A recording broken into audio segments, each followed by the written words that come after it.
Hell yeah, let's get Stinko. Can we panic now? You're a fool. And you will lose. Backstrom on a reload. Good head fake. Settles Carlson, then Ovechkin. Score! Ovechkin's drought is over.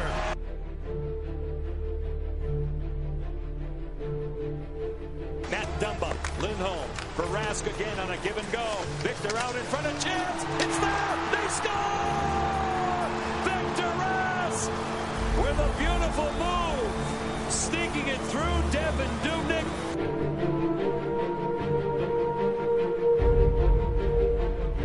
Koivu plays it to the boards. He broke his stick on the play. Long shot wide.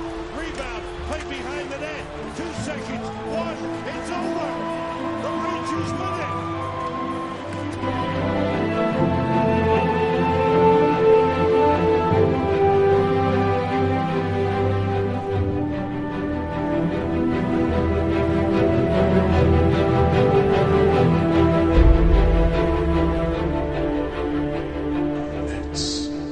Everybody just calm down, shall we? Welcome to Giles and Ben's podcast, episode 95. I am Giles Farrell, next to me here in the Midway studios is Ben Remington. Hello. And we're laughing I'm laughing because I was listening to that intro as we were recording because God bless it, I love it so much. For obvious reasons. Right. But least of which was the fact that it had to be made because the Wild kept losing all week. Right. But we'll get into that.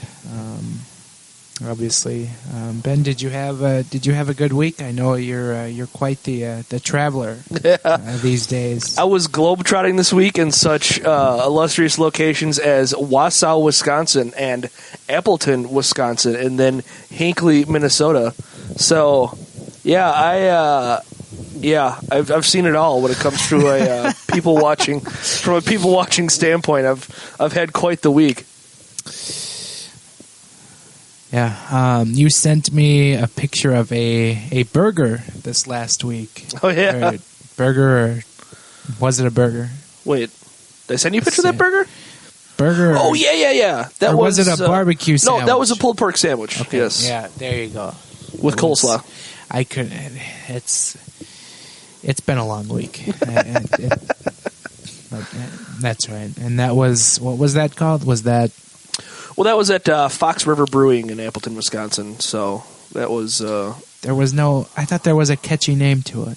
No, not really. Oh, I'm thinking. Oh no! Yes. Because the beer that I was drinking was an in-house beer, and it was called the Winnebago Wheat. As GATG fans will fondly remember the wedding Winnebago story. Fantastic episode that we had this past summer. Certain cities in Wisconsin don't allow me within their city limits, so understandable. If that ban gets lifted, I'll gladly go try that beer sometime. Yes, it was good, by the way. All right. I was trying to think of a grind my gears to open the show this week, and I just... Well, I kind of feel like the whole show is going to be a grind your gears. Yeah, we're really just... Yeah, this is episode 95, grind my gears. That's really what it's going to boil down to here is... Yeah. We're gonna gripe about a lot of things. If you have we might as well dive into it because we talk a lot. So sure. So after the Wild lost to Chicago on Sunday, we recorded, and since the Wild have yet to win a hockey game, that included 4 hockey games. That is not good. Yeah. The first one of which was Tuesday in Washington, a big showdown against the Capitals, who are, I believe they are still leading the National Hockey League in points. I know they clinched a playoff spot on Saturday, but so did Columbus and so did Pittsburgh. So everybody out east. Already checking boxes. Yeah. Heading into it, Washington had lost 4 in a row, and the Wild were on their, lost. And the Capitals had a somewhat 4 or 5 or whatever. ugly loss on that Sunday night against San Jose, and they had, wait for it, a closed-door meeting. Dun, dun, dun. And of course, I was kind of doing a little pre-scouting on the Capitals going into the game because I still follow them pretty good. Sure. So you did a little further digging, and I found that Ovechkin was on a goal drought of 10 games. Yes. And coming into this game, he was playing a team that he was averaging 1 goal per game in his career. So of course I made the bold prediction that that was going to end. And he did, as you heard in the intro. Right. The drought ended. I specifically made sure to throw that in there. And of course. The Wild, they were down 3-0 after the second period, and they tried to make a hockey game of it, but you never really felt like they were going to be able to come back in this one, and they ended up losing 4-2. Right. I don't know how much of you saw from Wisconsin. I did actually watch this game in its entirety from Appleton, Wisconsin. Thankfully, they have a little thing called FS Wisconsin out there that actually shows Wild games. So I was able to see this particular one. And yeah, I mean, it just you can't spot the Capitals a couple of goals. It doesn't work like that. And then nope. Also, I will also beat the drum that many of you have heard me beat before. I said it. I believe it was last week. Might have been the week before. If not, I know I said it last season after they beat Alex Ovechkin, or after they got beat by Alex Ovechkin, basically single-handedly too. Cover Alex Ovechkin on the power play. Assign one player from your team to Alex Ovechkin standing in that faceoff circle and just have him stand next to him. Just have him completely glove him. So essentially you're making it a 4-on-3. Yeah. Okay. I'm going to take a 4-on-3 without Alexander Ovechkin over a 5-on-4 with Alexander Ovechkin any day of the week. Nicholas Backstrom is good, but he doesn't scare me that much. Not that much. But Alexander Ovechkin has scored how many goals from that face-off circle on the power play in his career? I mean, it's literally in the hundreds, right? It's got to be close. If it's not in the third digit column, it's close. Yeah. So, literally, just put a guy to stand there. Just somebody to stand there. I understand how a power play box works. I get, obviously I played. I know what you're trying to do there, and that you have to flex to the strong side of the rink. But it's Alexander Ovechkin, and I brought it up last week or the week before, whatever it was. I watched Chicago do it last season. Immediately after Alexander Ovechkin torched the Wild to a hat trick in St. Paul, I watched him play the Blackhawks, and they had a guy posted up on him the entire time, and he did not score. And I just don't know how that's not a thing. I don't get it.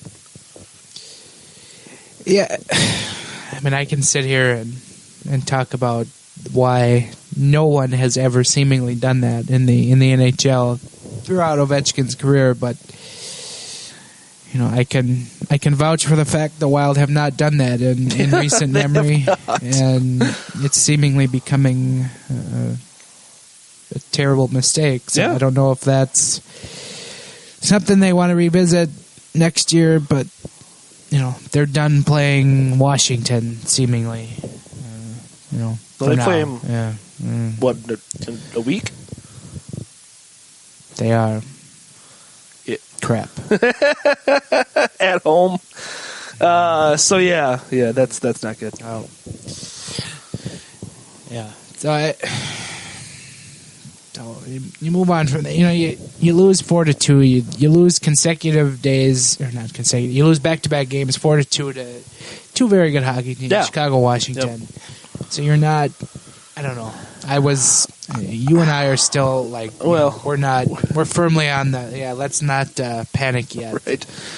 And after those two games, it made even less sense because they spotted them an ugly lead in Chicago, which doesn't typically happen. But then they outplayed them the entire rest of the game. Basically from the goaltender switch on, they outplayed the living hell out of the Blackhawks. Washington was similar, wasn't exactly that formula, but they spotted Washington a lead, and they kind of made a game of it at the end. They went toe-to-toe with two of the, arguably the best teams in the NHL. And so I wasn't upset about it. I mean, yeah, you're going to lose games, and it sucks to lose games, especially right now when you're in kind of a slump here, at least dating back to Tuesday. I wasn't upset about it because they lost to two pretty good teams.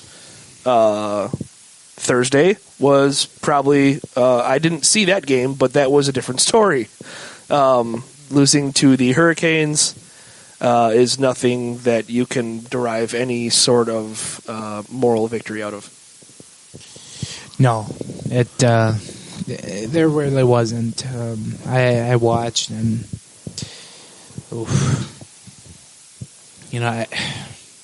of course, about 20 seconds after I tweeted this, Carolina scored, but it was such a boring hockey game, and I don't remember the exact tweet, but it was just basically a joke on how boring Carolina was playing, and it was kind of implying the Wild were kind of playing down with them, and it was bad. I'm not gonna mince words on that. And,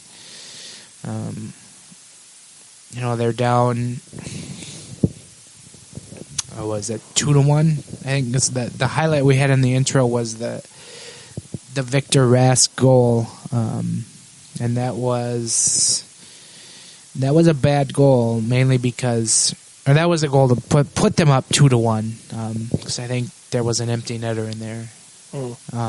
But Rask came out of the corner and he beat his man, which ended up being Jason Zucker. And after the game, Zucker said, that's really bad on me. Yeah. Nobody should ever beat me out of the corner like that. And that was just kind of a perfect summary. A meaningless play in the corner, and then it just turns into a goal. Yep. But that was such an intensely boring hockey game to watch. That's all I'm going to say on that, because yikes. Yeah, side note that I found out was that although they televise Wild games in Wisconsin, finding it on the radio is a completely different thing, because I was driving home all the way across the lovely state of Wisconsin, and I could not find that game to save my life. So by the time I got to within range, by the time I got to the Eau Claire area where I probably could pick it up, the game was over. So that is rather unfortunate for me, but that's just kind of how it goes. Well, good thing I was here to tell you that it was boring. Yikes! You really didn't. That's fine. Just toss it in the garbage. Yeah. All right, I'm gonna click out of this because I want to forget that game ever existed. So on to, you skip over St. Patrick's Day? Did you do anything fun for? Well, I went up for St. Patrick's Day. My fantasy baseball league is a yearly tradition. This is how I ended up in lovely Hinckley, Minnesota. Was we go to Hinckley every year for our baseball draft, because our draft is kind of a. Well, let's just say this league is much more.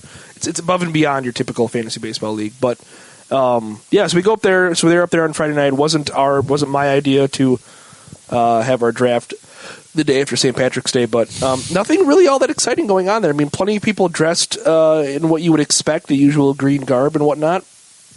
But yeah, nothing really all that exciting, and it kind of was more of a shitty night because we had dinner reservations at 7:30, and we did not get seated until 9. So that was kind of a tough night. So didn't get to do a whole lot of fun. Caught a buzz eventually by the end of the night, but that was about it. How about you?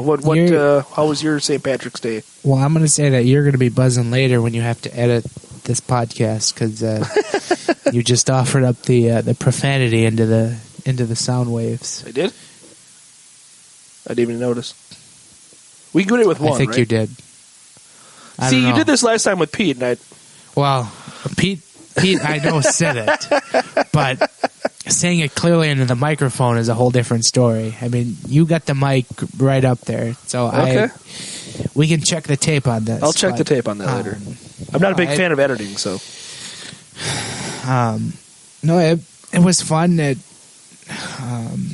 just went to a local establishment not too far away from the Midway studios here that we're all too familiar with, and played in a beanbag tournament.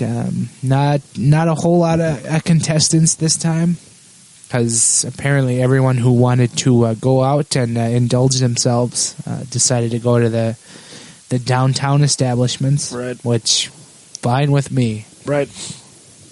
But no, me and my buddy we won both tournaments, so it was a relatively cheap evening considering the prizes that got handed out were drink tickets. So let's get stinko. Yeah, sounds like it. It was a fun night. That was my St. Patrick's Day. How much was your lift home that night? Was it like $300? No. Okay. I will say that I did pay more to lift to and from my house than I did on actual beverages. Oh, well, but didn't spend much on beverages. Right. So. But, yeah, it was... So that's good. I wasn't pleased with the ride home, considering how short of a ride it is. Right. But I will take that relatively insignificant tab any day in comparison to worse things. Sure. So absolutely, be responsible. Yes. All right. Saturday, the next day, everybody hung over, including the Minnesota Wild, because why would they do a nice thing? But Wild got out to a quick 1-0 lead. Not quick, but they did get out to a 1-0 lead. What? Eric Stahl, game 999 in his career, gets the first goal.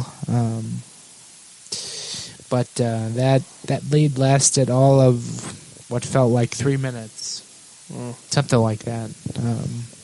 Brady Shea, one of us, ties the game. Treacherous bastard. And it was just kind of a slippery slope. A couple more goals from the Rangers, and the Wild really couldn't capitalize on anything else in that game, and they take the loss 3-2. Dubnyk got a goal in the third to kind of make it interesting, but the Wild really couldn't do much else. Yeah, and it just seems like that's kind of how games are going for the Wild right now. Well, obviously, we'll get into the Winnipeg game, which is a different story, but it seems like they're just getting themselves in just enough of a hole where they can't get out. Because in this whole losing streak, it's not like they're getting blown out.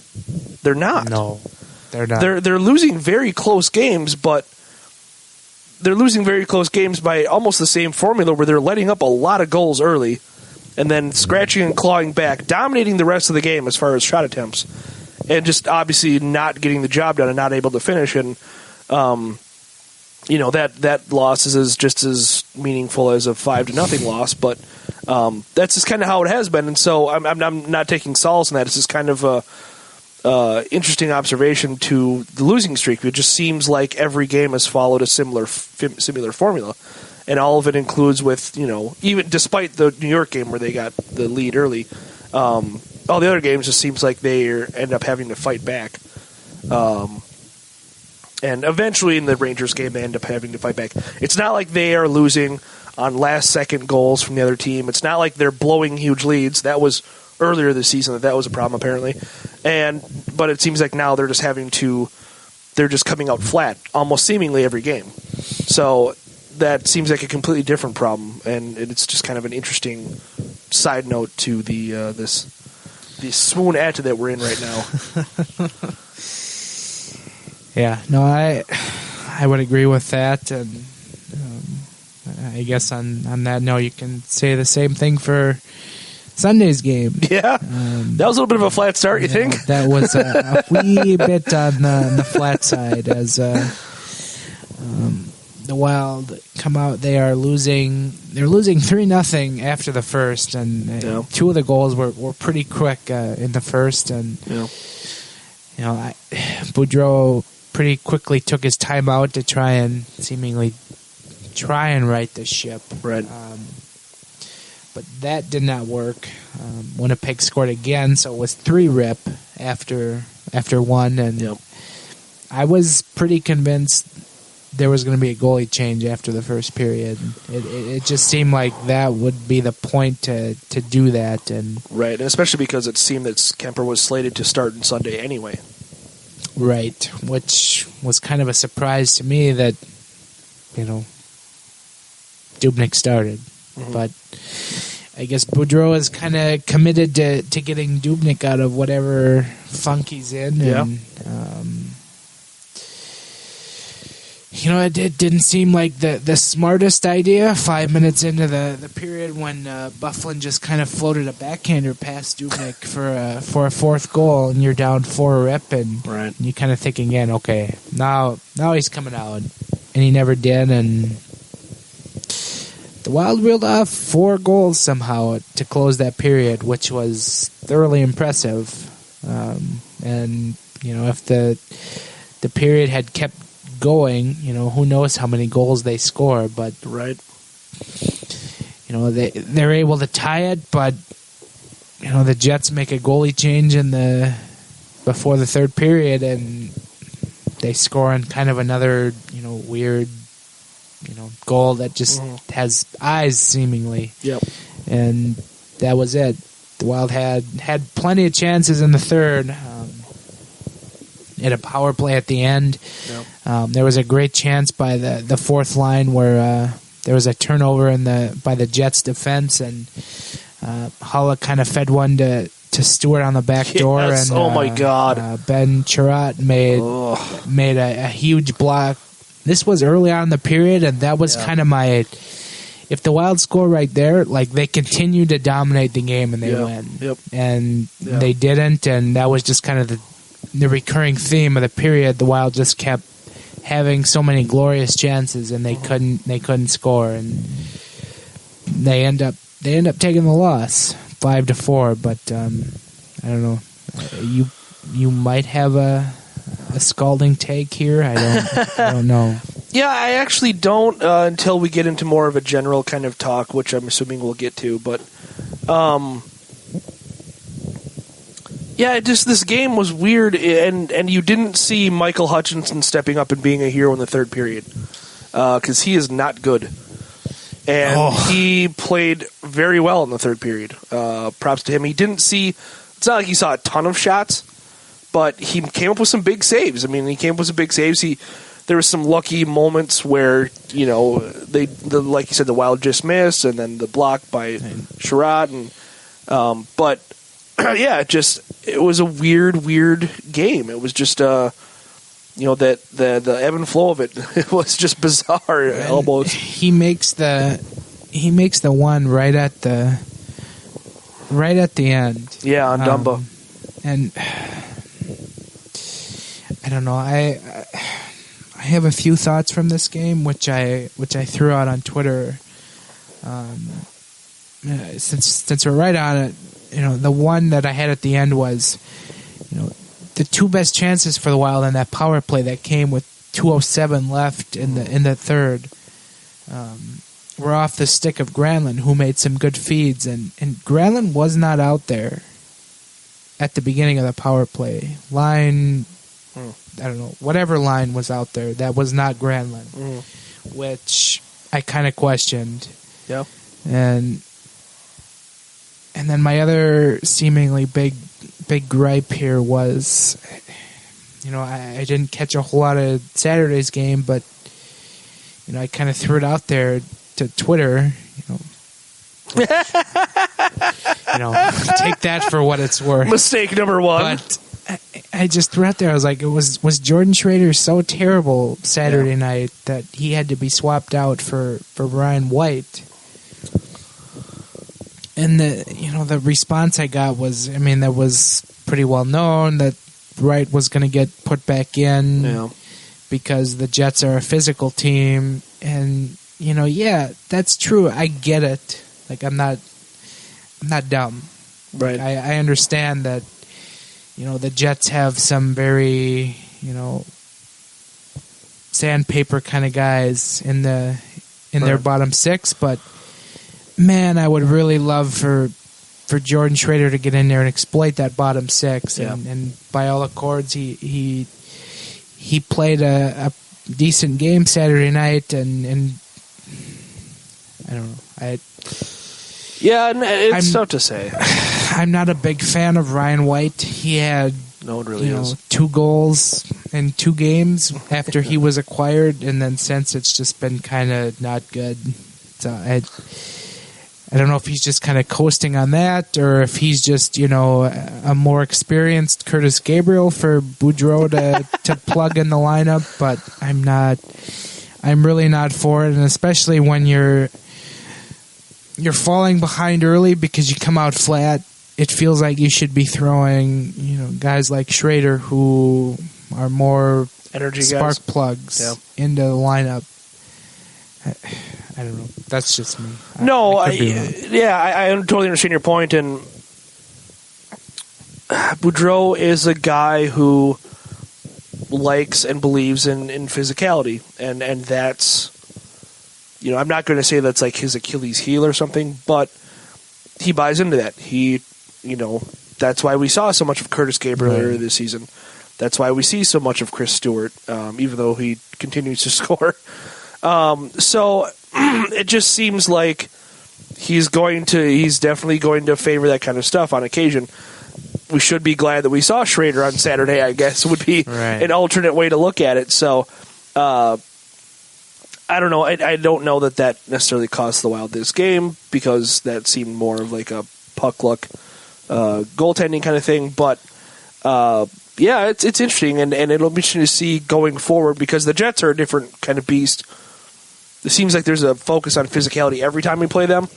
So it'll be interesting to see if Schrader is back in the lineup, going forward, because he did seem to have a decent game on Saturday. So now that we're away from the rough and tumble Winnipeg Jets, where you're concerned about Dustin Byfuglien running Mikael Granlund on a nightly basis, it'll be interesting to see if Schrader's back.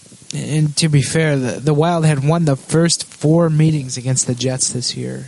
Right. So they were trying to make it a clean sweep, but they came up short. And taking 4 out of 5 against any divisional opponent is something to not bad. Not be angry about. Yep. We might get into that, but after the game there were no mixed words from the head coach. No, we actually have a clip of that. Who had who made his point very brief in his post-game audio. Because I'm going to say something stupid, so I don't want to answer that question. Just how, I guess, the resiliency there in the second period. Hey, listen, we stunk in the first. We better come back in the second. Holy crap. That's not resiliency. You're making it sound like we're good. That's all. I'm done. You get nothing. You lose. Good day, sir. Yeah. He was mad. And I think you tweeted that point at some during the game that, just kind of his expression. Yeah. Said, there was no. Yeah, he didn't beat around the bush like previous head coach. But we did stink in the first period. That's for sure. And I don't know. I think he's just about as frustrated as anyone, and that's, I guess that's maybe telling, because I guess we thought Bruce had kind of worked his magic on this team, and maybe not. I don't know. Well, we'll see.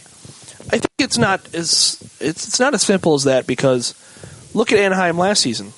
Look at their start. Yeah, they had some ups and downs. He was on hug watch for, not hug watch because that's being traded, but he was on. That's a baseball term. That's a baseball term. I'm crossing streams here, but no, he was very much on the hot seat for. I mean, more so in the beginning of the season than he was later in the season. And this season, obviously, it's worked out maybe a little bit in reverse, but the Ducks were bad. They were flat out bad to start last season, and we saw that firsthand when they played the Wild. They were bad, and they picked it up, and they ended up winning that division. And then he gets canned because of insert Game 7 joke here, but he's not. This is his first ever 5-game losing streak, but he's encountered slumps before. Just because he's never had a 5-game losing streak doesn't mean that he's never had a slumping team before. And he got fired in Washington because the team was slumping and their expectations were so absurdly high there. But he's dealt with slumping teams before, and this isn't anything that he hasn't seen before from a team. And that's, where you start getting into, he's worked his magic, but at the same time, there's still improvements to be made, and there's still issues with the team right now that are out of his control. I mean, we can start getting into it, but Devin Dubnyk is not sharp right now. He's not playing well. He's got a .912 save percentage in March. That's going to sink dramatically after today. He's probably going to be, more in the high 800 range, which is pretty awful. Bruce Bordeaux can't control that. No, he can't make Devin Dubnyk sharp. So he's not new to that either. Yeah, right. If anything, he might get a little PTSD from seeing a struggling goaltender because of his years in Washington. He's got to be going. You got to be. Yeah, bleeping me blank again. and blank. But it just he can't control those things. So I don't know. It just seems like he's not. He did fix this team and he made this team a lot better, and that's why right now they're losing, they're slumping, they're swoon-edding, but they're still very much a lock to make the playoffs. That's the difference. That's the difference, folks. So. Yes, things are horrific right now, terrible, but they're at where they're at because of Boudreau's tutelage early in the season, and right now what it is just, a very, very pronounced correction on, statistical correction on Dubnyk and, to a lesser extent, the team's shooting percentage, and that's what we're seeing.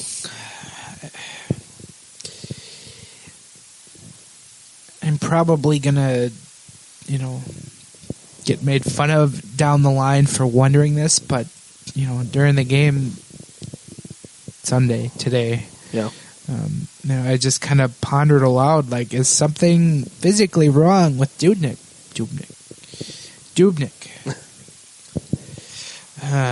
Alcohol.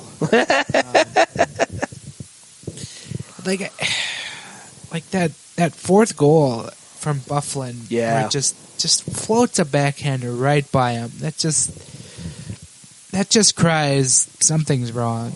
And I have a tough time believing it's all in his head. But I'm not 100% disagreeing with you because we have no idea, and that's the thing. You don't know if something's him because it certainly seems like he hasn't moved quite as well in the last few games. But I don't know. I seem to I tend to think more towards the mental side of things, especially with this right now, and maybe it is all in his head. Maybe it is. I don't know. But that's kind of where I'm leaning. I think that he's pressing really hard. I think that he is feeling the pressure of this slump that they're in, this swoonette, and I think that it's causing him to play, very tentative. He talked about, I believe it was before the Washington game, he wants to attack the puck more. And now, we're seeing him kind of not tracking it well and stabbing at it like on that fourth goal. It just doesn't seem like he's in the right place mentally right now. And this isn't, I don't think this is a Darcy Kemper situation where you're going to get that out of him all the time. I think that Dubnyk is able to bounce back and have a solid stretch of games. This isn't, like a completely unraveled thing. But I don't know, that's just kind of how I think. And the injury thing is entirely possible. Maybe, usually these kind of things, if he is, we won't find out until after they're eliminated in the playoffs, basically. And that's kind of the catch of it is that, if he has a sprained elbow or maybe he's dealing with a groin issue or something, we won't know. He's just playing through it, and hockey is the complete opposite of transparent when it comes to these things. So I don't know that we'll ever find out the full extent. So no, and I guess maybe if it is kind of a head thing, then I would hope that Boudreau's kind of vote of confidence after the first period, when I thought maybe Dubnyk would get pulled, will help in that regards. It seemingly did, as Dubnyk made some big saves in the third before the eventual game winner was scored. But sure, I hope that it is just a simple case of confidence, which is, considering the Wild schedule, 7 of their last 11 games are against non-playoff teams. I'd like to think he can find that confidence again.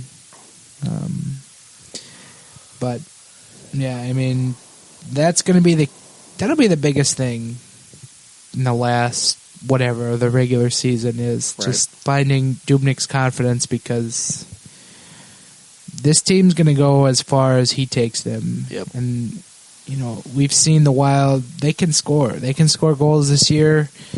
They're seemingly much, much different than Wild teams of the past, but if Dubnyk can't make the saves he needs to make, and an extra here and there, they're not going to go very far. And seemingly with a hot Blues team kind of charging up the standings, if you will, you're not even going to get out of round one.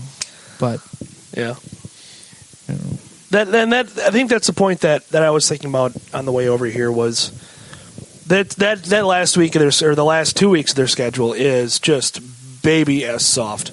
It's just absolutely a cupcake to finish the season. And that's going to be huge, because that's an opportunity for players to get rested. That's an opportunity for players to get their mind right.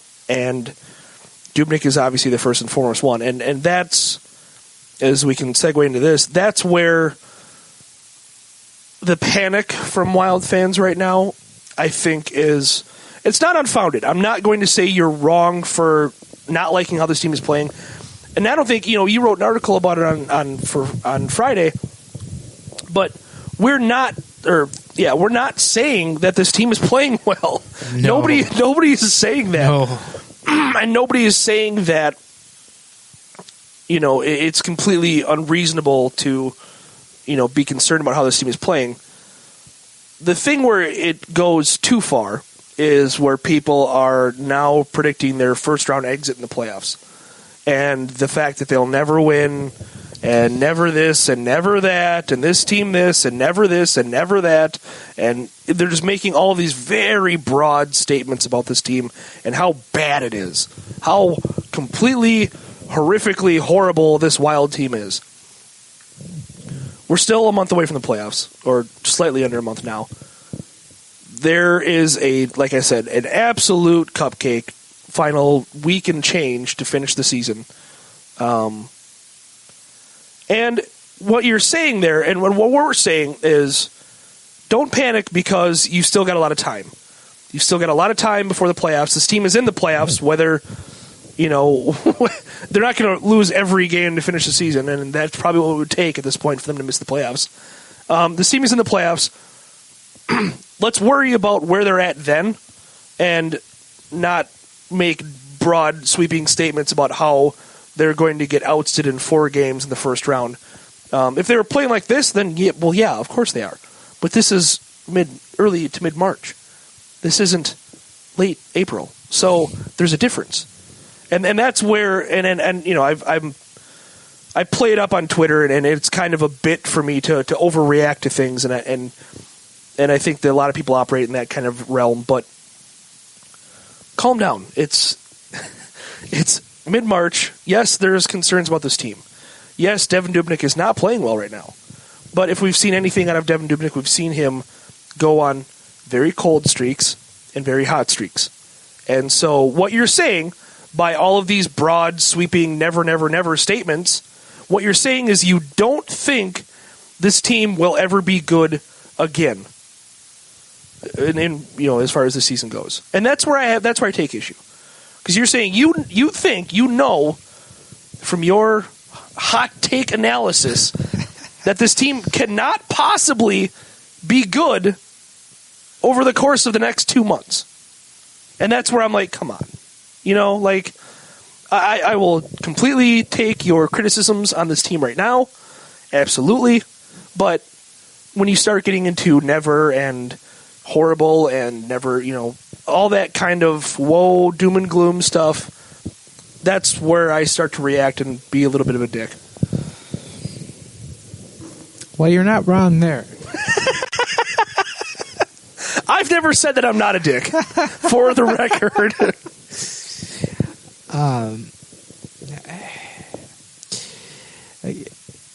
It's just so hard to fully dive off the cliff, and I think if anything, this team has conditioned me very well to not do that. So I guess maybe that's why I'm still just kind of confused as to why everyone's just, full on jumping off. But, I'm not going to say, what did I just say? It's all roses. Because it's not. No. But, as I mentioned in that piece on Friday, the best teams have these kind of slumps, and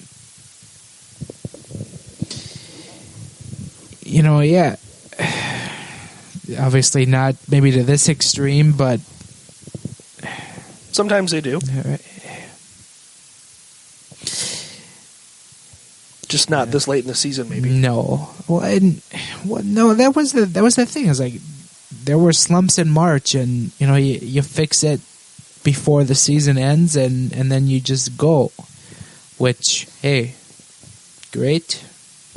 And the Wild certainly have a schedule that would be beneficial to them. Kind of fixing their problems and taking off. Yep. But yeah, I kind of spaced on where I was going with this, but so many things just kind of blew through eggs. While we're recording, we have on Kings Flames pregame, and there was 15 different Iginla jerseys on the screen, so my mind just kind of blanked because all the jerseys were on the screen. Very shiny toy. Yeah, it was. Yeah.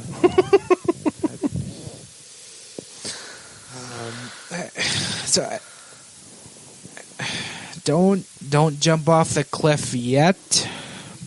And I'll say that that the Wild's bounce back in the second was encouraging. Sure, but now they kind of have to follow that up with wins. Yeah.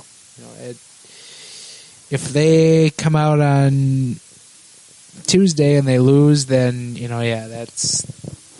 I'm not as encouraged. Right. But if they can win on Tuesday, and then, there'll be a little encouragement,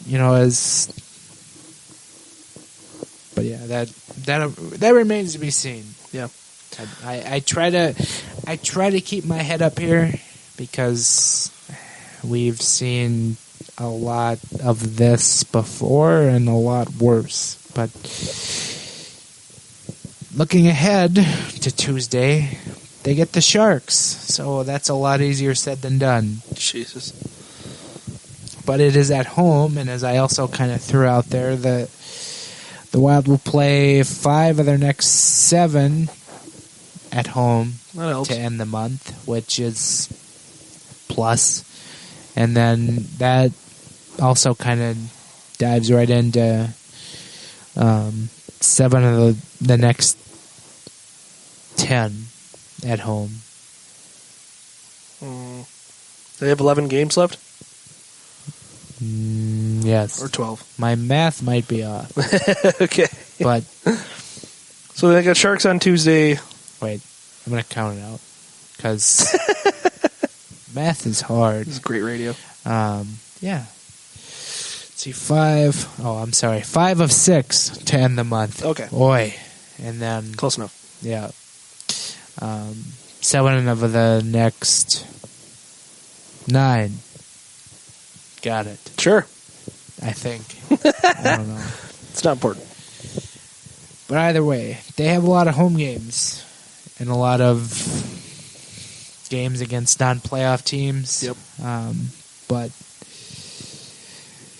it's not an easy start on Tuesday with the Sharks. 7:30 home start time. I don't know why the 30 was tossed in there. It's because I'm on the West Coast. Thank you, Wild. Just whatever. What? The NHL.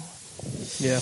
And then Thursday, they continue their homestand with the Flyers. Your buddy Dave Haxtell.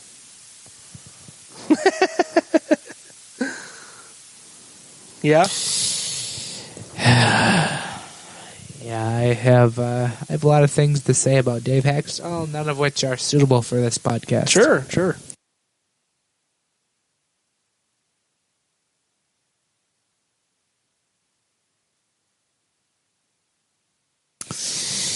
And then they get the Sunday game against Detroit.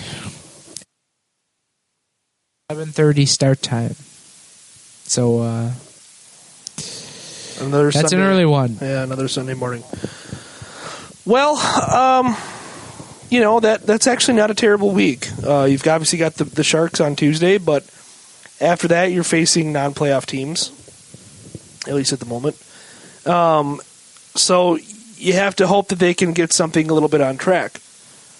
Now they have the possibility for a more disappointing week than Rachel Maddow, but that's remains to be seen. So it's a good chance for. I don't know if you'd like that one that much.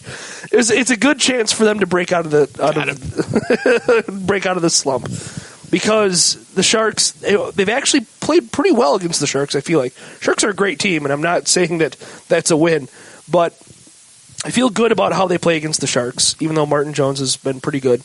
And then, the Flyers, Canucks, Wings. I mean, those teams certainly are not, cream puffs. They're not the Colorado Avalanche, but they're beatable teams. And so it looks like it's a much easier week than, facing the Blackhawks, than facing the Capitals, than a trap game against the Hurricanes, then you're facing the Rangers. That's 3 playoff teams out of 4 games. And then obviously Winnipeg, not a playoff team, but a tough divisional opponent. These aren't any divisional opponents. This is 1 playoff team out of 4. It feels like it's a little bit of a reprieve after the last week, and hopefully this combined with the the famous closed door meeting that they're having, maybe combined with Dubnyk finding his game a little bit means that they can work out of this slump. That's the hope. Oh yeah, I don't know if we hit on that. There was a closed door meeting. I made reference to it earlier, but okay, yeah. After the game Sunday, the take it for what it's worth, but closed door meeting for the Minnesota Wild. Right. But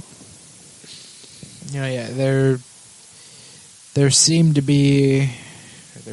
be hope for the end of the year with their schedule, and certainly this week. And you got the Sharks are no cake, and if the Wild were to kind of fall flat early again and then have to try and recover and then still lose, that wouldn't surprise me. And then maybe clean up the rest of the week. That would be an all right week, but yeah, you just don't know what you're going to get out of a back-to-back, and it's another Saturday-Sunday back-to-back, which they just seemingly get like nobody's business right now. Yeah. So I think positively. I try to. I'll miss the game Saturday. Oh. As I will be traveling to Detroit for Sunday's game. Well, I will be sure and catch it. So you'll have to carry next week's show. And you'll have to watch Thursday's game because I fly home Thursday night, so I'm not going to be able to get that. And as I found out last week, airplane Wi-Fi is not good. So you're flying home on Thursday when the Wild play the Flyers. Ooh. That didn't even plan that. On that note, let's go to Twitter questions. Oh, my God. Somebody can vouch for how terrible my puns have been this week. So, oof. All right. Yeah, we're going to move on to Q&A because we're going to move this right along. Right. But so we tried to get the feelers out there early in the day and carry on for a Twitter question. And if my lovely Twitter app wants to load, we'll find some. And as I wait for it to load, I'll ad-lib with this. Kings Calgary game would be so elite in terms of a jersey matchup if the Kings were going with their early 90s white jerseys. Yes. Because the Calgary Flames are wearing their beautiful throwbacks right now, and we are fans.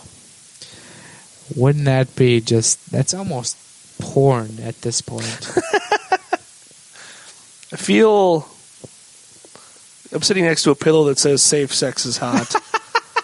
And you're talking about showing porn in your living room as we record. I don't know. Take that up with the other tenant. I will be letting him know. Okay, I got it up now. Q&A. All right, in the mentions is Chuck Fletcher on the hot seat.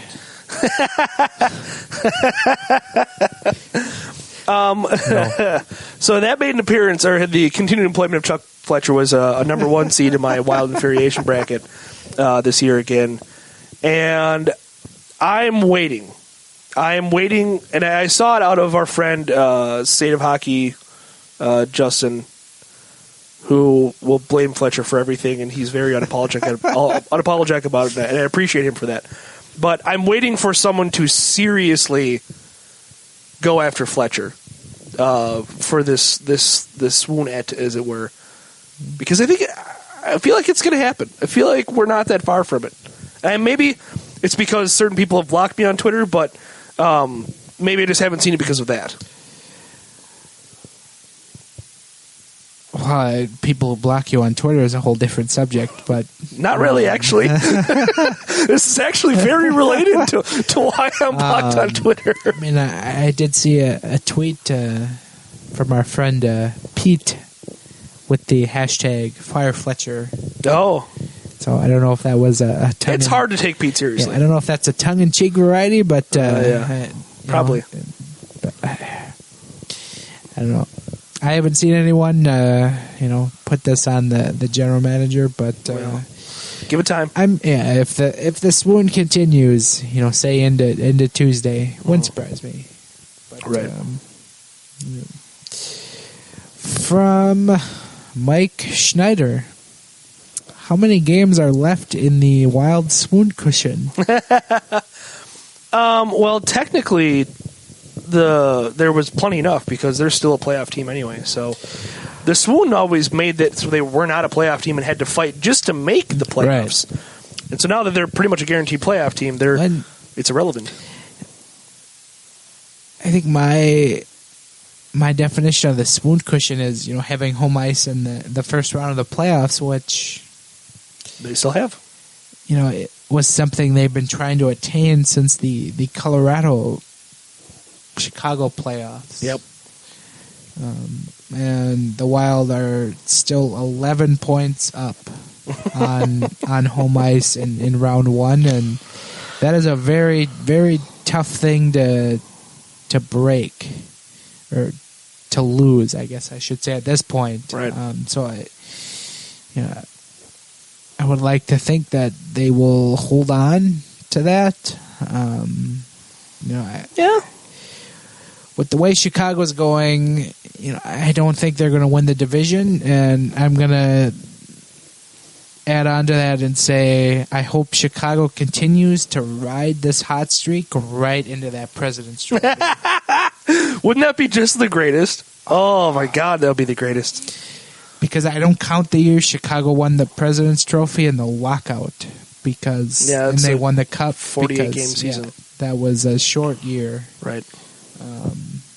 But if you look at the history of the President's Trophy, it's not great. So it's ugly. If Chicago could just swoop right on in there and win that would be great. Tremendous.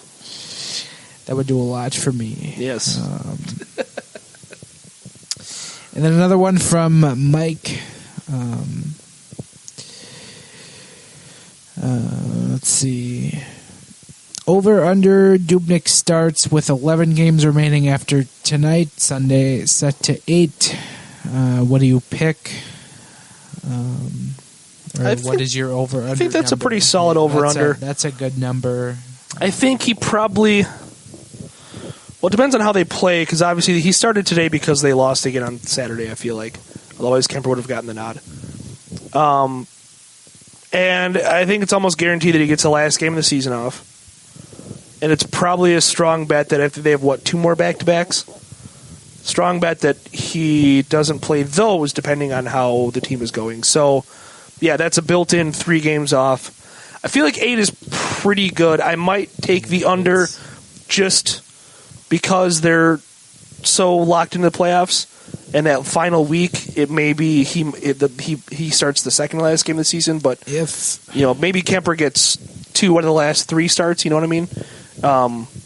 That would put me at slightly under, but not by much. If they can do how we think they can do in these last games, especially like this week, I think if they can. If they can win like 3 out of 4 this week, like they should. Right. It should. But yeah, no, I know what you mean. But if they can play like we think they can play, especially given this weaker schedule, like Dubnyk starts at 8. That's a fair over under to set. Yeah. I would like to take the under, but since I am just so good at over-unders this year, I'm gonna just play the contrarian and just say over because who knows how long the slide will go. So Yeah. Fair enough. and today just kind of made me, really kind of second guess, what Boudreaux will do with goalies. And I could be wrong because I know Boudreaux has a lot of respect for the Jets' top six and how they can play. And so if, Kemper starts a game in the back-to-backs for the rest of the way, then great. But I was just a little caught off guard when I saw that Kemper, who was slated to start Sunday's game, was suddenly not. Then but so I'll take the over. Okay. But, all right.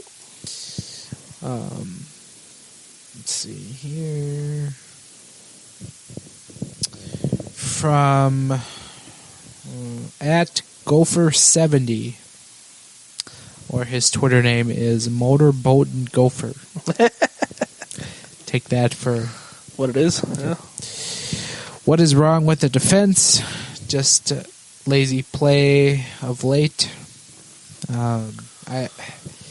This is something I threw out early in the game on Sunday today. I know Boudreaux has tried to switch his defensive pairings, but it's been really brief. But I just really wonder how much longer he's going to continue to roll with the Scandella-Dumba pairing. Yeah, because they're not good. Yeah, and I know Dumba's been kind of turned into a scapegoat, but Scandella has really been not as good, and right now they're just kind of a liability because it seems any game they're good for at least one bad goal, in a game, and you really don't want that, especially when we're approaching late March. Yeah.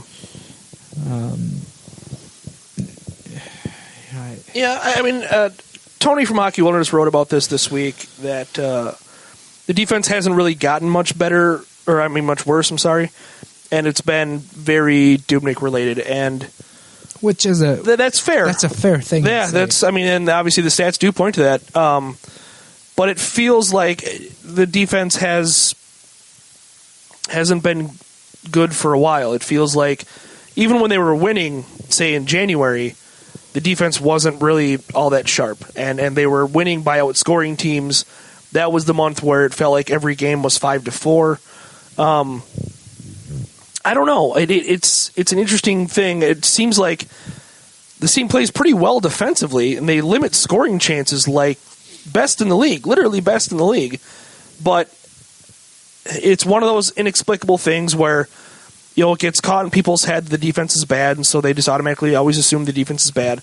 The stats don't really point to the defense being that bad, but the chances that they do give up do seem egregious sometimes. It just seems like on occasion, you'll have the one scoring chance they do allow, which is, again, part of that low number, is really bad, and a really bad scoring chance. And you think of goals like, Marion House's breakaway and other goals where a guy is standing right there on the doorstep and not accounted for. So I don't know. It's something this team has to work on for sure. And obviously this team is, we're seeing how flawed this team is now. But to Tony's point, I don't know, and we've talked about this before on the show too, where the defense hasn't been playing good for a while. And it's just it's gotten a lot worse because Dubnyk hasn't been there to save their bacon. And it's been really more pronounced early in games, and then this team is fighting an uphill battle every game, and that's kind of how this slump has gone.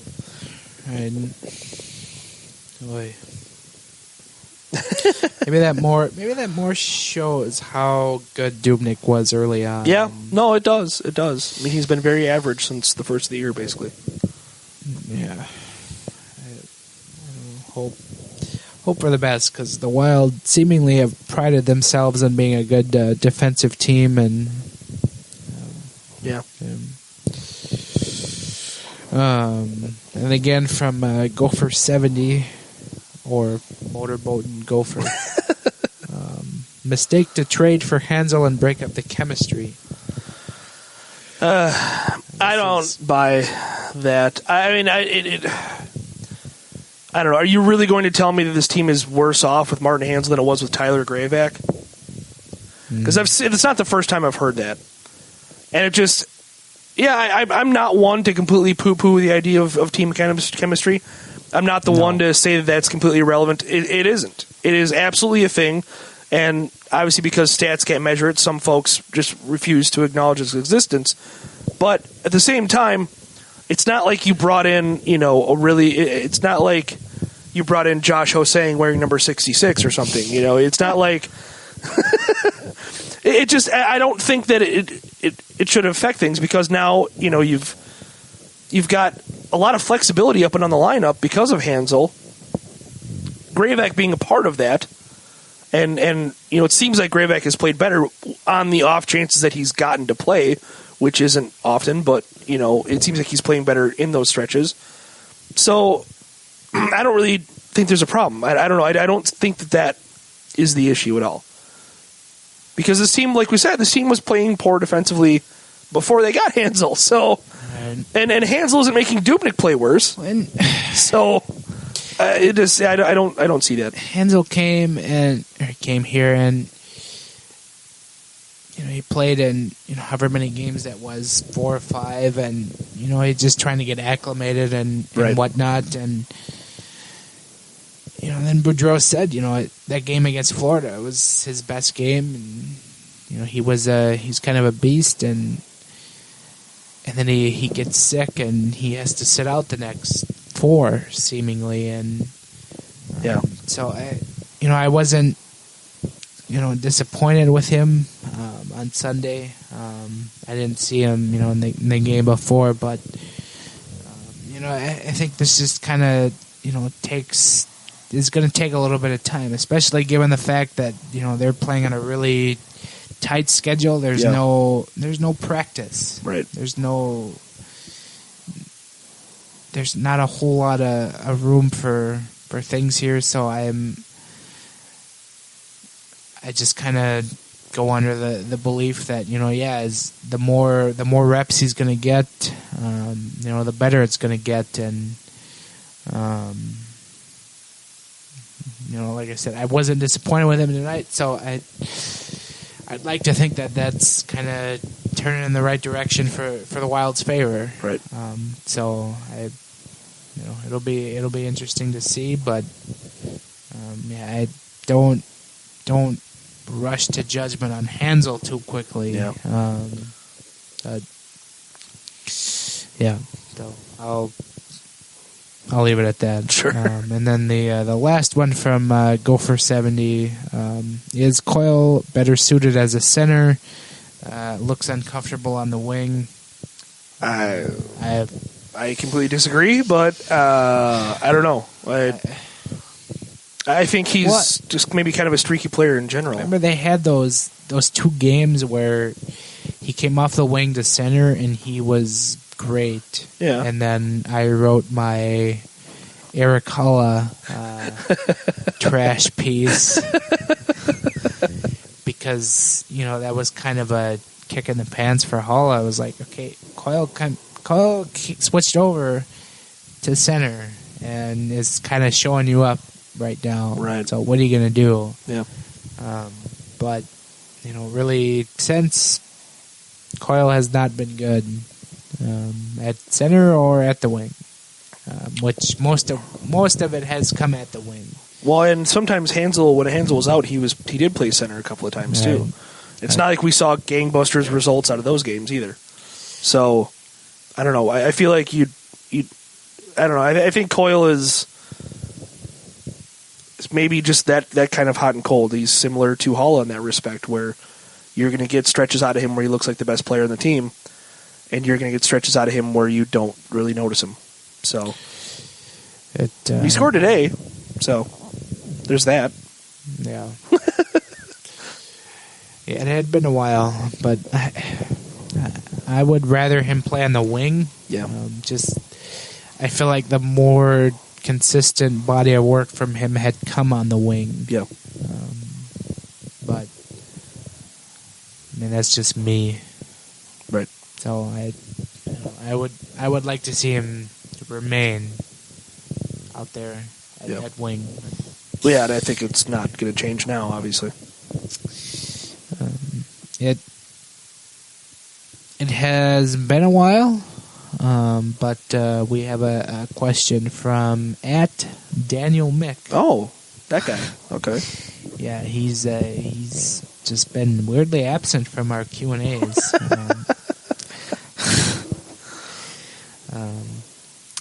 Why were people chanting soup at the NCHC final last night? Kept hearing people say soup forever and soup, yeah. This is a tremendous tweet.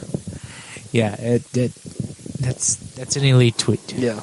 I don't know what people's fascination in North Dakota is with soup. I don't know why they can't seem to let go of soup. Or why they just can't move on to,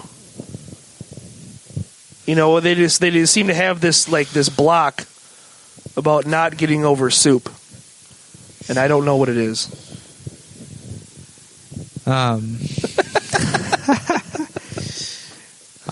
So I suddenly realized that I got just tossed in with the soup crowd. Well, no, I'm not. Yeah, that's separate. That's a separate deal. I don't think you know. You're not part of that crowd. I don't. But as a side note, when you and I covered the NCHC final last year, and that was plenty of soup jerseys. There was a lot of soup jerseys. That was one of the things that actually kind of struck me. Like, these people are really never going to let it go. Nope. Never. Nope. You know what? I don't really at all want to compliment them, but at least they're sticking to their guns, I guess. I don't know. Literally, figuratively, I don't know. But, yeah, I don't know. So, whatever. Good tweet. Yeah, thank you. Thank you, Dan.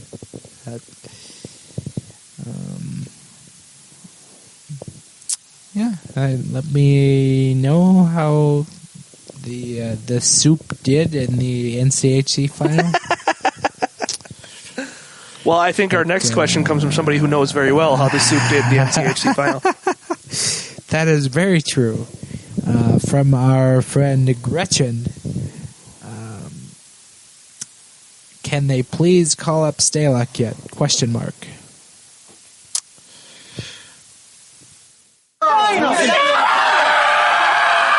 Shut up! Oh my God, I don't care!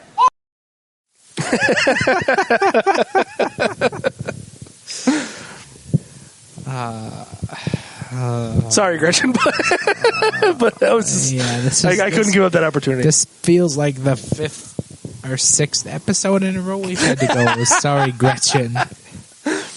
Yeah, but Kemper didn't even play this week. Good God. No. Good God. No. That's a no. Sorry. I got this earlier in the week from somebody else on Twitter, and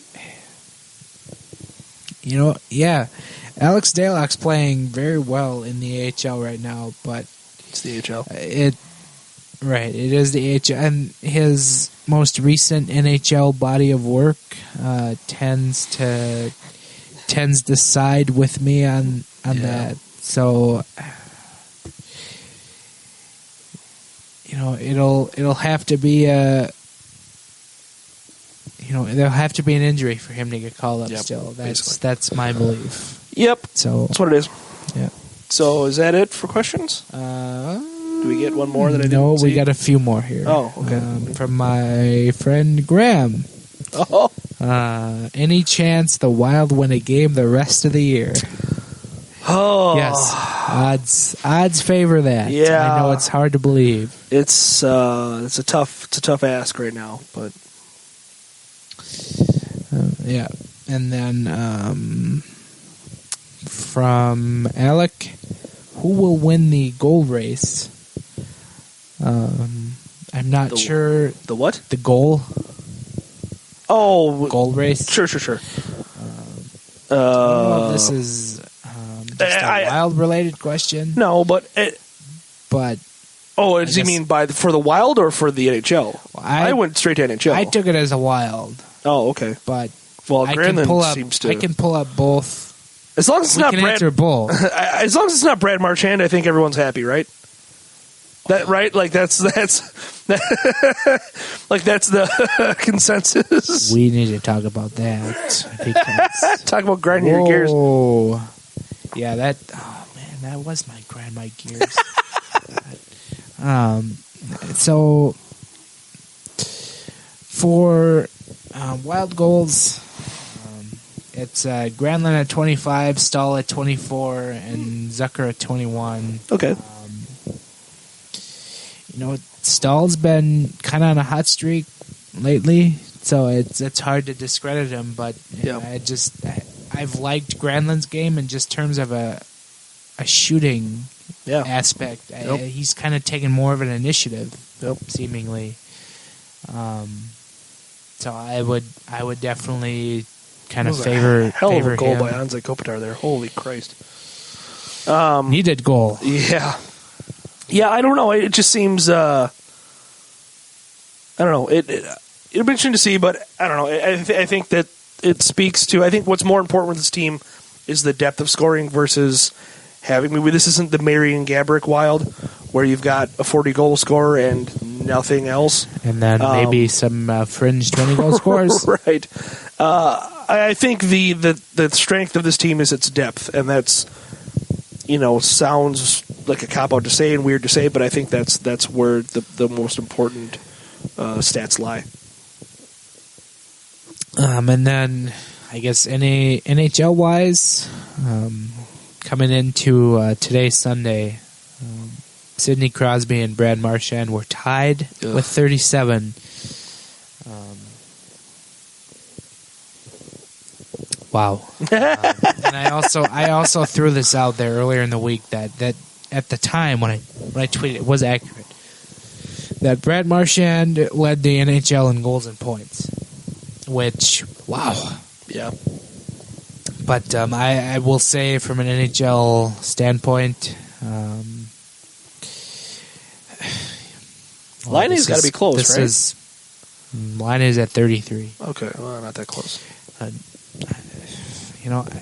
Just because of the way I feel like the Metropolitan Division is just trying to lose right now, just so they can slip into the Atlantic Division. I'm gonna say at the end of the year, Brad Marchand will be the Rocket Richard winner. Gross. For most goals. Gross. Which, yeah. Gross. Ooh. All right. So,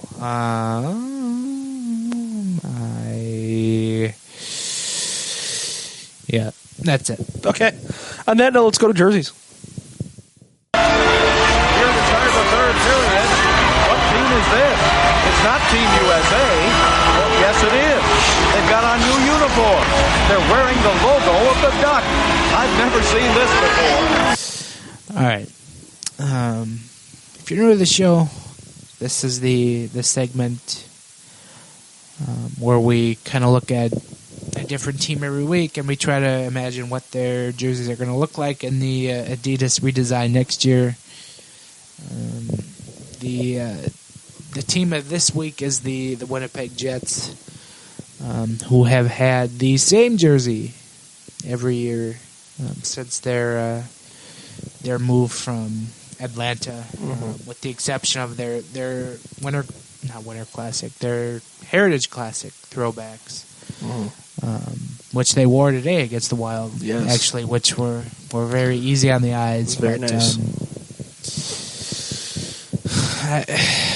I like what the Jets threw out there, but it wouldn't surprise me if they did something different next year, just to switch it up with the Adidas redesign. But I wonder if, and we saw their classic jerseys today, which were their WHA jerseys, and then their NHL jerseys were very famous because those were a very good look as well. Those were essentially an updated version of their WHA jerseys. The logo was just modernized to look a little less 70s-ish. And then obviously their jerseys now are something that is very military related, but not at all close to that heritage. So I wonder if, and I'm not begging for them to wear throwbacks all the time, even though that would be fantastic. I know it's not going to happen. I wonder if at some point they go to a jersey that is more, or a logo that is more along the lines of those first two eras, those first two jerseys, the WHA and the original run in the NHL. That would be nice. I'm not counting on it, but that would be fantastic. Yeah, you'll get no argument from me. Right. But I'm not discrediting what their logo is right now. Yeah, what they're going with now. Yeah. I like their logo at least, their crest. So I would assume they'll continue to go with that next year. Maybe they'll get some weird jet up the side with 3 stripes coming out of the jet. But oh god, they probably will, won't they? That's kind of more of a 90s look to me, it yeah, seems. But I don't think they'll do that. I don't know. Maybe they'll just stick with what they got. That would be funny. But I don't know. I would like to see them go with more of a throwback look, but we can only hope.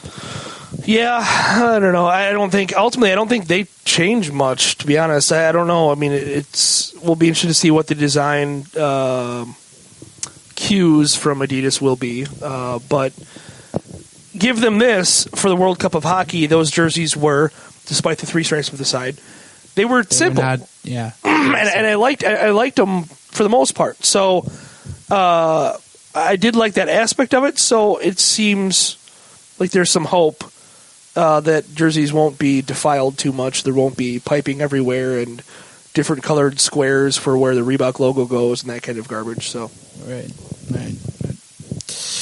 Can only hope. Yes. So, all right. I think we've rambled on long enough. Sure. And I don't know. We don't have a lot to go on the Jets, but yeah, you can find Ben and I on the Twitters at Ben Remington, at Giles Farrell, and then the podcast at GATG Wild Podcast. You can find us on Libsyn, iTunes, and Stitcher, and on zonecoverage.com in the podcast section.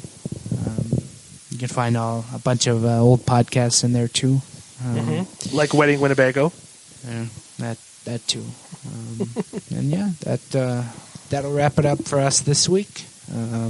We might have a weird schedule next week. I'm not sure, but we'll try to keep it similar to what we're doing now.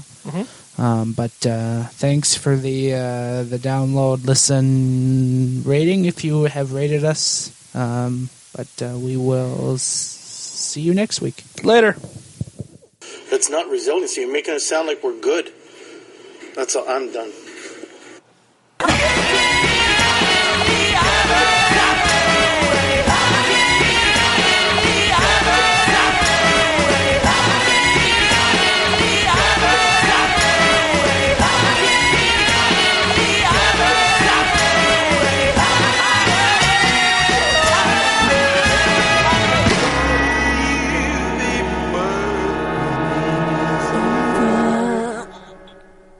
Hey guys, this is Brandon Warren telling you to listen to Midwest Swing, part of the Cold Omaha Podcast Network. Midwest Swing covers the Minnesota Twins and all baseball and is available on coldomaha.com, Libsyn, Stitcher, Google Play, and of course on iTunes. That's Midwest Swing, part of the Cold Omaha Podcast Network.